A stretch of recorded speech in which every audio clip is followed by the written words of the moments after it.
ಚಾಲಕನ ನಿಯಂತ್ರಣ ತಪ್ಪಿದ ಕಾರೊಂದು ನೇತ್ರಾವತಿ ನದಿಯ ಬಳಿಯ ಕಂದಕಕ್ಕೆ ಉರುಳಿ ಬಿದ್ದ ಘಟನೆ ನಡೆದಿದ್ದು, ಘಟನೆಯಲ್ಲಿ ಕಾರಿನಲ್ಲಿದ್ದ 5 ಪ್ರಾಣಾಪಾಯದಿಂದ ಪಾರಾಗಿದ್ದಾರೆ.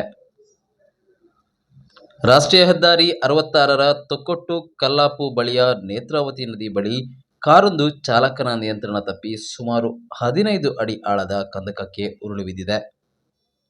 ತಲಪಾಡಿಯಿಂದ ಮಂಗಳೂರು ಕಡೆಗೆ ಹೋಗುತ್ತಿದ್ದ ಕಾರು ರಾಷ್ಟ್ರೀಯ ಹೆದ್ದಾರಿಯ ಕಲ್ವರ್ಟ್ ಬಳಿ ನಿಯಂತ್ರಣ ತಪ್ಪಿ ರಸ್ತೆ ಬದಿಯ ಕಂದಕಕ್ಕೆ ಉರುಳಿ ಬಿದ್ದ ಪರಿಣಾಮ ಈ ಅಪಘಾತ ಸಂಭವಿಸಿದೆ.